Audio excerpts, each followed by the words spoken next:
Estamos recebendo aqui no estúdio com alegria a presença do secretário de Planejamento do Estado da Bahia, ex-presidente da Petrobras, José Sérgio Gabrielli. Gabrielli, bom dia, tudo bem com você?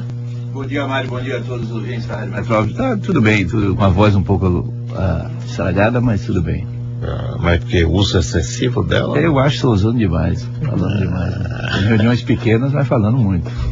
Que bom. Vamos conversar, temos vários assuntos para tratar aqui. Vamos começar pela ponte Salvador-Itaparica. Como é que está isso e o que é que você acha que vai acontecer? Olha, nós devemos começar a sondagem essa semana. Estamos só esperando aí a autorização da Marinha, já foi feito o aviso aos navegantes. Acreditamos que essa semana nós começamos a sondagem. Primeiros furos vão ser feitos no centro da Bahia.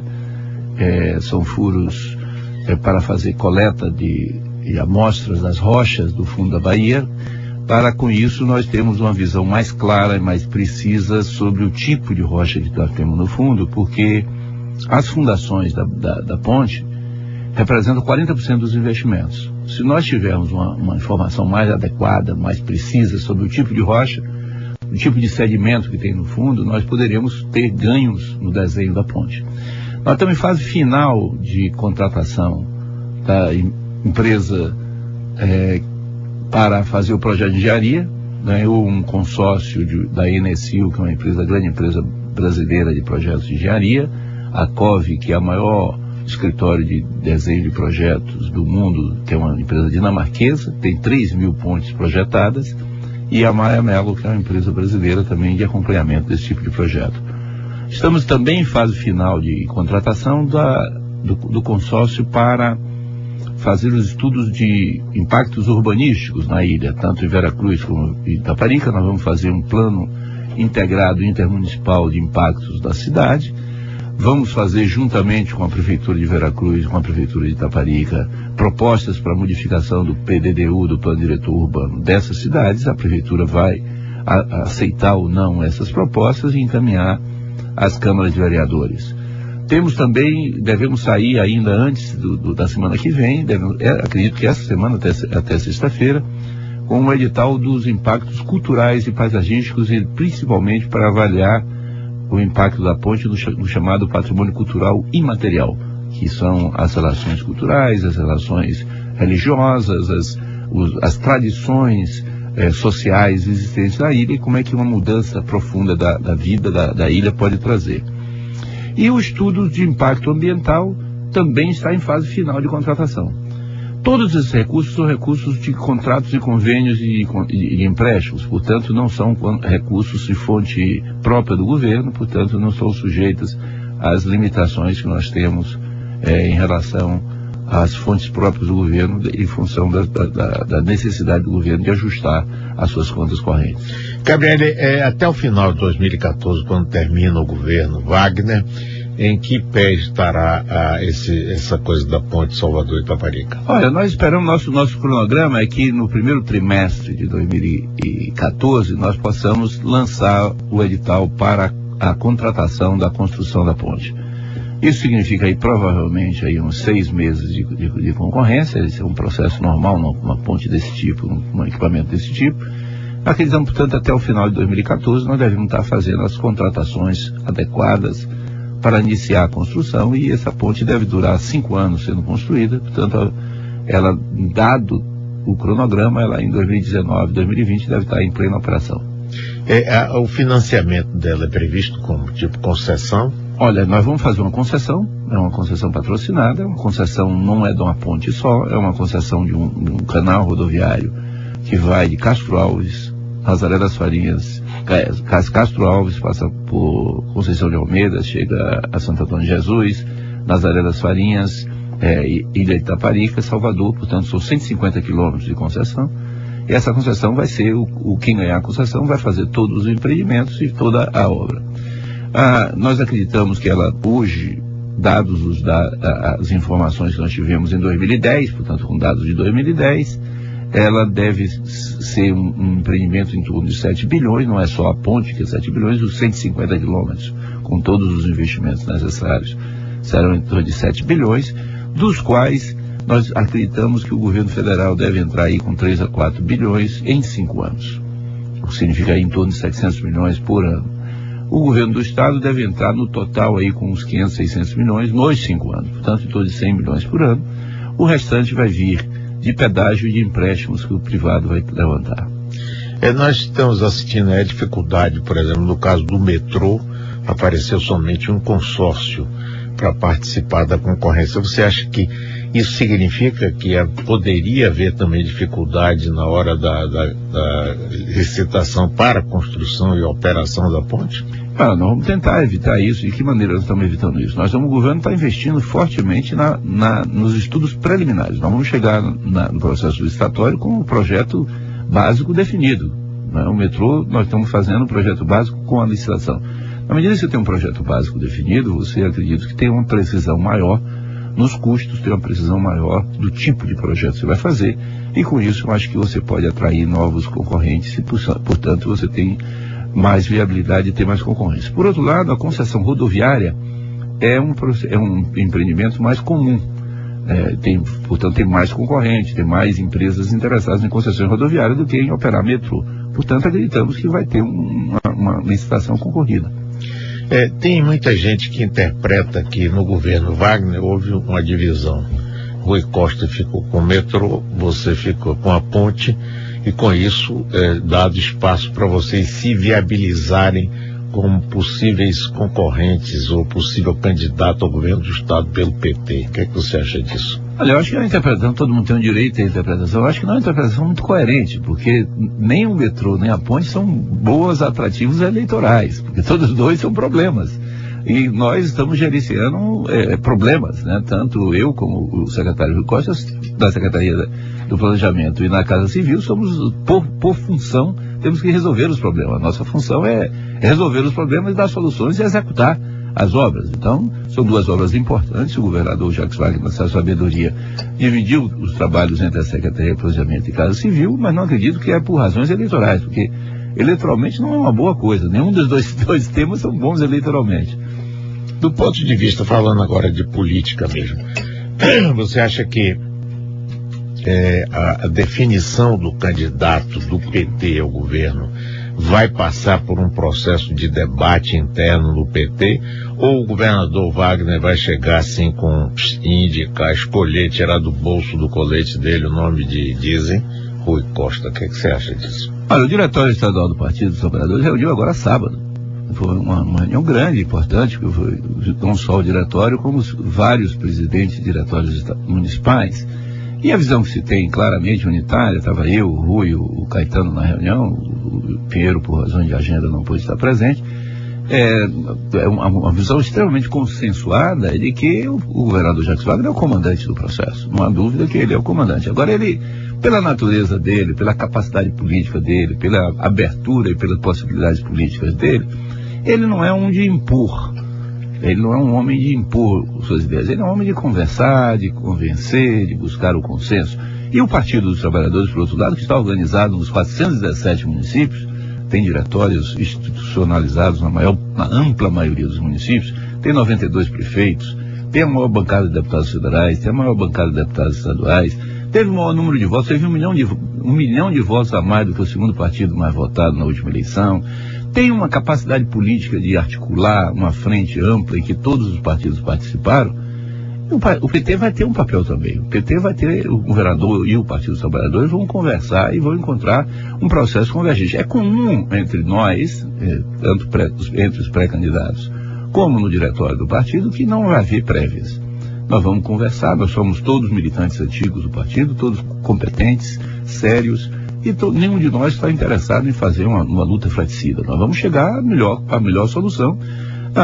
As pesquisas indicam uma situação de indefinição ainda do eleitor. A maior parte dos eleitores não tem candidatos, não quer se posicionar sobre candidaturas. As opções de preferência são entre aquela minoria, ampla minoria que já tem candidato, e evidentemente que tem um componente de recall, de relembrar as últimas eleições muito grande, né? Não é à toa que os que estão na frente são os que foram candidatos nas últimas eleições. Então é mais um componente aí de recuerdo do passado do que realmente de preferência pela eleição. Mas você então está no páreo? Eu estou no páreo, sim, eu estou discutindo, estou viajando, estou fazendo reuniões no interior, estou reunindo com diretórios, com lideranças, enquanto o partido do diretório não fechar o processo, eu estou no páreo. Acho que nós temos vários temas a discutir. Nós temos, eu acho que, desafios importantes para o novo governo, que são desafios da continuidade, do aprofundamento das mudanças feitas pelo governador Jacques Wagner. Nós avançamos muito, por exemplo, na área educacional, 96% de nossas crianças de 6 a 14 anos estão na escola, mas nós precisamos avançar na modificação do conteúdo dessa educação, da qualidade dessa educação. Nós avançamos muito na cobertura da assistência básica de saúde, vamos melhorar ainda mais com a chegada dos médicos cubanos, porque atinge áreas que nós não estávamos atingindo hoje, tanto na periferia das grandes cidades como em cidades pequenas. Mas precisamos melhorar na assistência com mais complexidade, precisamos melhorar a rede de saúde. Nós temos avançado muito na questão da agricultura familiar, mas temos que avançar muito na assistência técnica. Então, esse conjunto de temas que são de continuidade e aprofundamento do governo Jacques Wagner, eu acho tão importante que o partido comece a discutir agora. Mas todo mundo diz que o governador tem uma preferência por Rui Costa. Você já teve alguma sinalização disso e que você seria o preferido do presidente Lula? Todo mundo diz, menos o governador. Tá certo. Todo mundo diz, menos o governador. Falou. Muito bem. E o presidente Lula? Você tem estado com ele, não? Eu tive com ele. Evidentemente que ele vai apoiar qualquer candidato do PT na Bahia. Ele vai apoiar o candidato que a frente decidir que vai apresentar. Ele é uma pessoa importante no quadro político nacional, no quadro baiano, acompanha de perto o que está acontecendo na Bahia. Tem a sua preferência, mas evidentemente que essa preferência dele não vai ser exclusiva. Nós vimos com essa mobilização nas ruas uma queda muito grande na popularidade da presidente Dilma. Você acha que a reeleição está definida, quer dizer, o processo do PT está definido em torno de Dilma, ou há a possibilidade até do próprio Lula voltar a ser candidato? Qual é a sua opinião sobre isso? Olha, eu acho que a presidenta Dilma é a nossa candidata à reeleição. Não tem dúvida que ela é a nossa candidata. E a própria pesquisa mostra que ela está recuperando. Já cresceu 9 pontos percentuais depois da última pesquisa. Portanto, ela tem uma rápida recuperação. E quem caiu não foi só a presidenta. Todos os governantes caíram. E é muito interessante perceber que a pesquisa que reflete o momento das ruas foi uma reação à representação. Foi uma reação a todos que estavam no comando dos governos. Tanto é que ninguém saiu fortalecido de fato, ninguém cresceu no processo. Porque se fosse uma questão eleitoral, de escolha eleitoral, alguém iria crescer, mas ninguém cresceu. Consequentemente, nós temos uma situação de que houve uma reação da população de crítica à democracia representativa, um desejo, ao meu ver, de aprofundar o avanço da democracia participativa e, ao mesmo tempo, um desejo das ruas de avançar naquilo que elas já têm uma pequena conquista, mas que quer mais. Eu acho que o que as ruas dizem eu quero mais educação, eu quero mais saúde, eu quero mais mobilidade, eu quero mais transparência, eu quero mais democracia, eu quero mais participação. Então, o que as ruas disseram foi isso. E eu acho que o PT e a presidenta Dilma têm todas as condições de oferecer mais que a rua quer. Você não acha que o fato do PT ser governo nacional e aqui na Bahia também não bota agora, não provoca um crescimento da oposição? Quer dizer, não há um crescimento da oposição nacional e aqui na Bahia você acha que não houve isso? Houve só uma queda de todo mundo? Houve uma queda de todo mundo. Você não, nas pesquisas, como eu disse, as últimas pesquisas que saíram, a pesquisa do Ibope recente, é claro que a opção do eleitor é muito pequena ainda. O número de pessoas que na pesquisa se demonstraram com candidatos, mesmo na induzida, é muito pequeno. O grau de desconhecimento, nunca ouviu falar de fulano, nunca ouviu falar de cicrano, é muito grande ainda. Então o eleitor, hoje, ele está muito distante do processo de decisão de quem será o candidato. Isso é o que principalmente eu acho que as pesquisas indicam. O fato de nós termos os candidatos ligados à oposição na frente são candidatos a governador, candidatos a senador, candidatos a prefeito. Então, evidentemente que eles tiveram a eleição recente, então estão ainda na memória daqueles que definiram a sua candidatura. Salvador sempre deu uma grande votação a Lula, por exemplo, e ao PT, mas nunca conseguiu, desde 1985, quando voltaram as eleições para prefeito, o PT nunca conseguiu eleger um prefeito de Salvador. Me explica, o que você acha que é isso? Olha, eu fui candidato a vice-prefeito em 88 com o Zezéu, né? E participei mais intensamente do processo eleitoral naquela eleição. Eu acho que Salvador tem algumas características importantes. Primeiro, a vida de Salvador, ela é uma vida em que a prefeitura tem pouco papel na vida. Apesar de ser muito importante, ela teve muito pouco papel. Porque durante o período de Antônio Carlos Magalhães, o governo do Estado é que fazia a maior parte dos investimentos. Depois do período de Antônio Carlos Magalhães, teve um período de grande estrangulamento com a Lídice da Mata. Você foi um prefeito aqui que teve algumas iniciativas no Estado, mas com grande apoio do governo do Estado. Posteriormente a isso, a prefeitura da cidade, quer dizer, a prefeitura foi um problema, uma dificuldade de tratar do problema de trânsito, de tratar do ordenamento do uso do solo, de tratar do ordenamento das atividades econômicas. E essa situação criou uma grande, na cabeça das pessoas, uma grande identidade entre o que era governo do Estado e o que é governo municipal.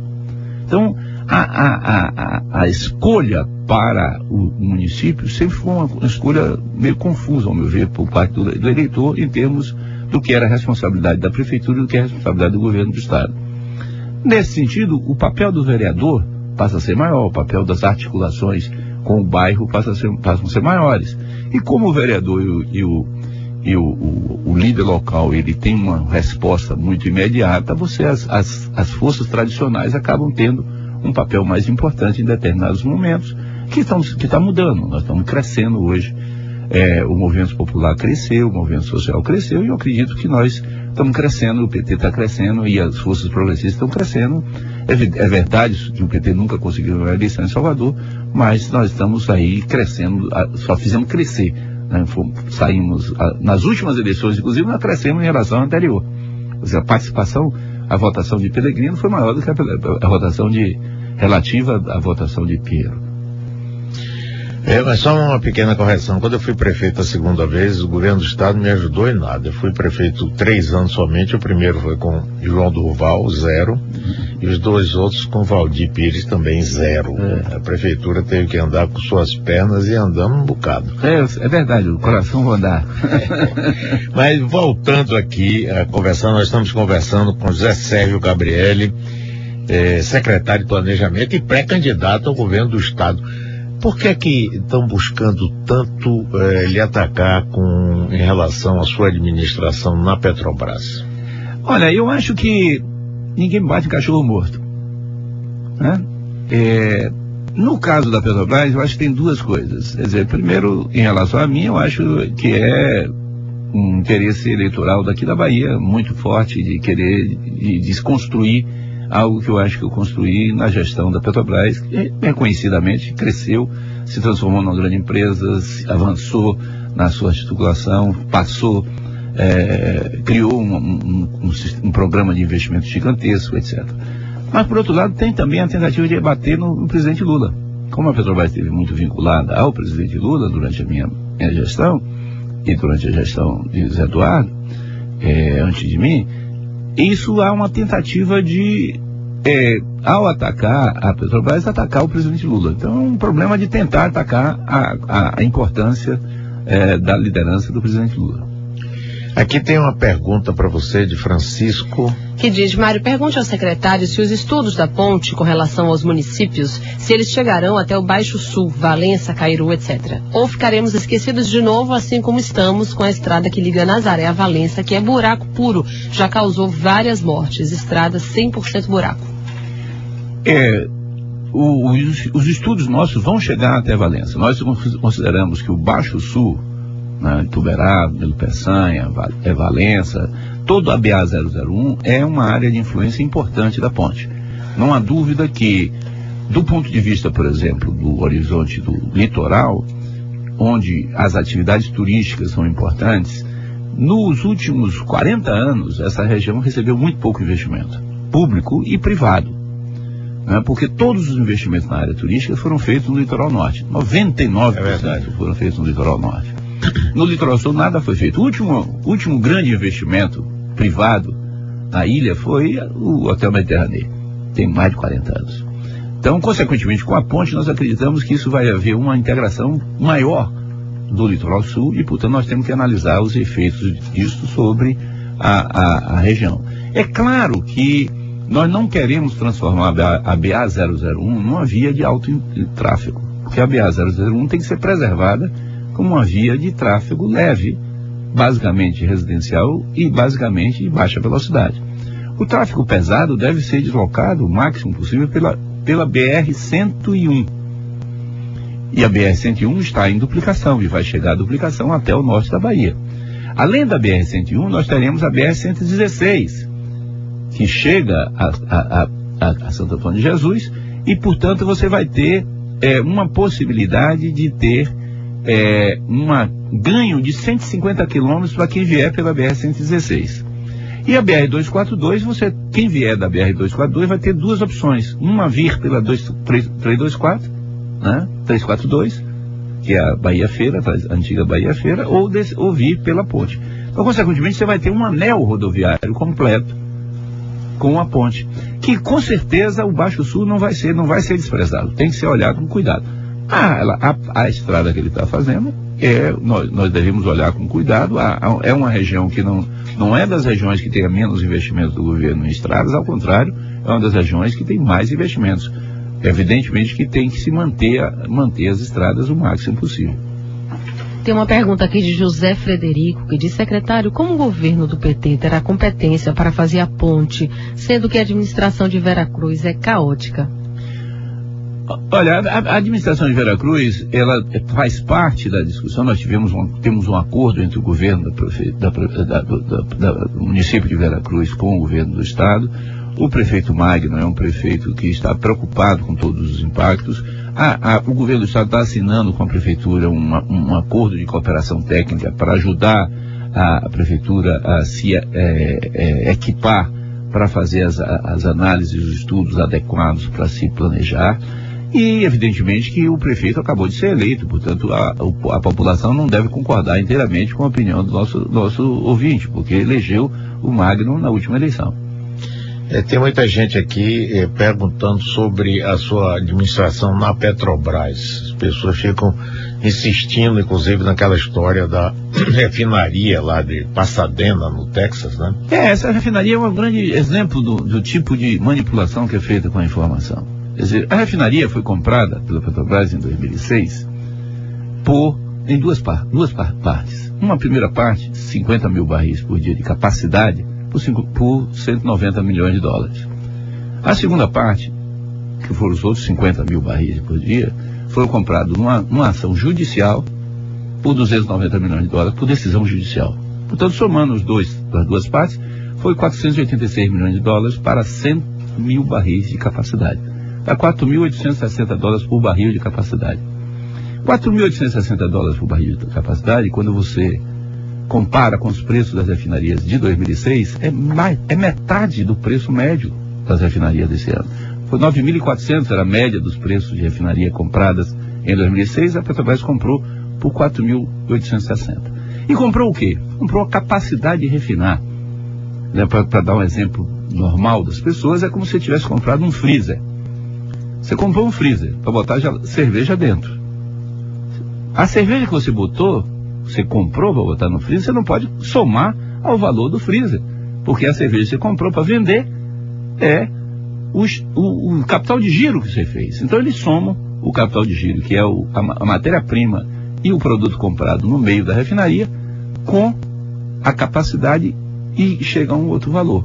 Além disso, como a Petrobras levou brigando na justiça para não pagar o que o sócio queria, uma briga, um divórcio litigioso, levou na justiça, e isso teve despesas judiciais e teve despesas. Esse é o valor que se chega a 1 bilhão e pouco. Mas, objetivamente, a aquisição da refinaria foi absolutamente em linha com o preço da refinaria na época. Além do mais, a estratégia de comprar uma refinaria no exterior foi uma estratégia que foi definida em 1999. pela Petrobras. Não foi definido quando nós chegamos em 2003. Foi definido em 99. E em 99 tinha até uma razão de ser. É que o mercado brasileiro de combustíveis, de gasolina, de diesel, estava estagnado por 10 anos. Não crescia. E nossa produção de petróleo crescia. Então você cresce a produção de petróleo, mas não cresce o consumo de gasolina e diesel por 10 anos. Então o que a Petrobras fez?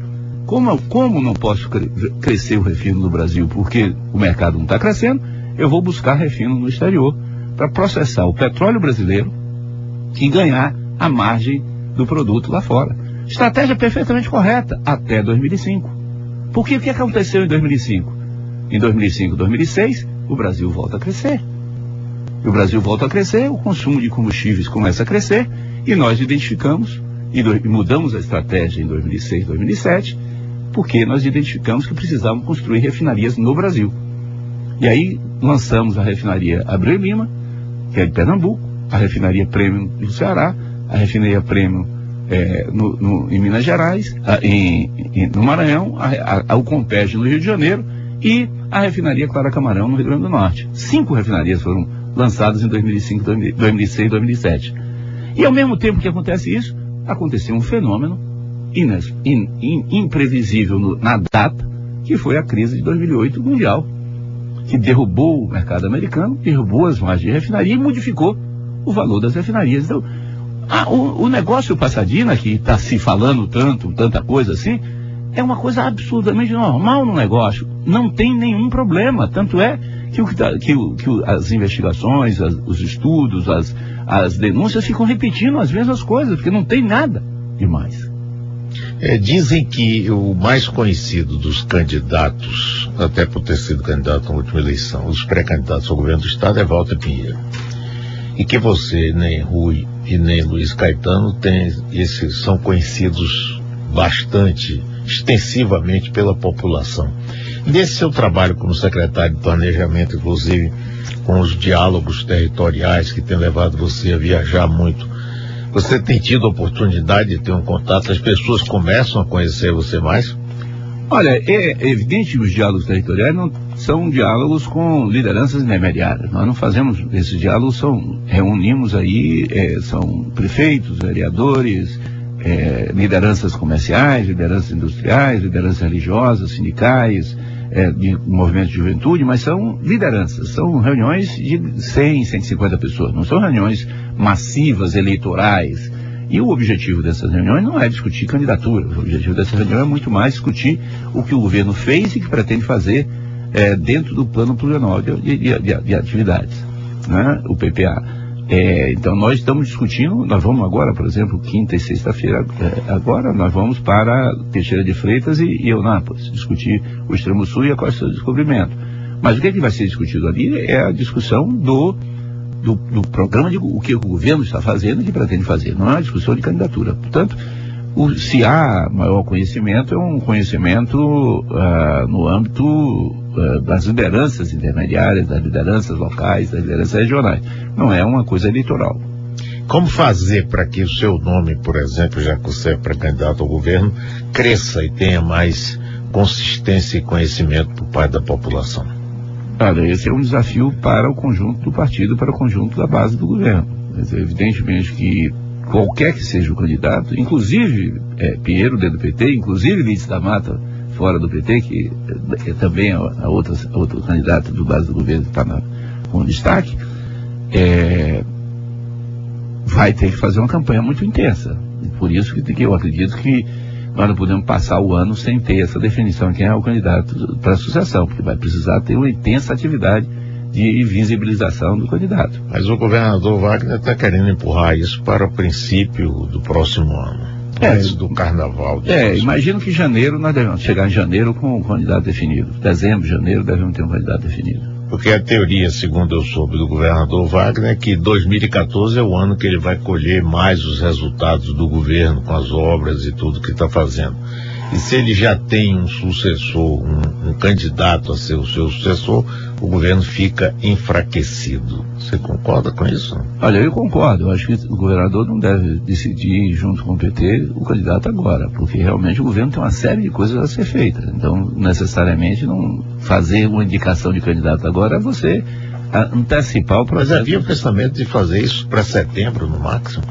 Mudou esse pensamento do PT? Não, o PT não tinha essa posição. Não, o diretório do PT sempre colocou um processo em que, por exemplo, nós temos uma eleição interna, tem 5 candidatos para a eleição para a presidência do partido. Vai ser quando agora? Vai ser em novembro a eleição. Então, até novembro tem essa discussão interna, que é a eleição interna do PT. Então, tem uma discussão interna do PT, tem 5 candidatos, particularmente eu estou numa chapa... 5 candidatos a presidente do partido. Eu estou numa chapa, mas tenho apoiadores em todas as outras chapas. Eu acho que essa é a prova de que a eleição interna não é vinculada diretamente às candidaturas de governo, portanto tem um processo interno rico e é um processo que pode ter potencialmente 92 mil eleitores. Não é uma eleição pequena, potencialmente, não é que vai ter 92 mil eleitores, mas o número de filiados do PT, não necessariamente os aptos a votar, é 92 mil eleitores. Você citou Lídice da Mata, mas não citou Otto Alencar. Você acha que ele é um possível candidato a ser apoiado pelo conjunto das forças do Médio? Eu acho que o nosso vice-governador, Otto Alencar, é um excelente administrador, é um excelente quadro da base aliada do governo. O PSD é um partido que tem crescido importante nas áreas das cidades pequenas do estado, tem um vínculo enorme com a máquina eleitoral. É um companheiro de governo que nós temos trabalhado de forma perfeitamente alinhada, eu e o vice-governador Otto. Agora, ele é meu candidato a senador. Eu defendo que o PT abra uma conversa explícita e pública com o nosso vice-governador como candidato a senador. Mas já ouvi falar numa especulação de uma possível chapa que ele fosse candidato a governador. Wagner sairia do governo, daria o governo a ele não poderia se reeleger se fosse eleito, e colocaria um vice do PT, ou você ou Rui Costa, por exemplo. Olha, eu acho que é uma possibilidade. Agora, eu acho uma possibilidade improvável. Por que improvável? Porque o PT, nacionalmente, tem na Bahia o maior governo que o PT dirige. Nacionalmente, o PT tem várias candidaturas a governador, mas no Nordeste, a principal candidatura do PT no Nordeste é da Bahia. O PT é o maior partido do Estado. O PT, como eu disse, tem base eleitoral, tem base política, tem capacidade de articulação política. Por que o PT abriria mão de ter um candidato a governador? A posição do diretório, isso não é a minha posição pessoal, é a posição do diretório estadual do partido, até agora unânime. Não há ninguém que divide dessa opinião. Portanto, essa é a posição até agora, até sábado, reafirmada sábado, pelo diretório estadual do Partido dos Trabalhadores. Aqui Antônio tem uma pergunta. A Prefeitura de Salvador já concordou com essa ponte chegando no comércio? Olha, nós temos tido reuniões praticamente semanais com a Prefeitura de Salvador. Nós estamos tendo uma atitude muito colaborativa com a Prefeitura de Salvador. Nós definimos já diretrizes da chegada da ponte. As diretrizes da chegada da ponte definem uma chegada da ponte entre a calçada e o ferryboat. Então nós temos aí que fazer o detalhamento dessa chegada. É evidente que nós temos que minimizar o impacto sobre o tráfego do comércio. Nós temos que otimizar a utilização da via expressa. Nós temos que minimizar o impacto arquitetônico sobre a chegada, porque não pode criar um impacto volumétrico muito grande sobre a chegada. Então nós temos discutido e vamos continuar discutindo tecnicamente essa chegada e detalhar isso até o momento da licitação. Muito bem, secretário. Olha, muitíssimo obrigado pela sua participação aqui. Foi um prazer ter você aqui, viu? Volte sempre. E vamos continuar essa discussão que eu acho que é muito importante para o estado da Bahia, para todos nós. Muito obrigado, Mário. Muito obrigado, ouvintes da Metrópole. Pois é, pessoal, aí foi um prazer conversar com o José Sérgio Gabrielli, ex-presidente da Petrobras, secretário de Planejamento e pré-candidato ao governo da Bahia. A gente vai para o intervalo, volta já.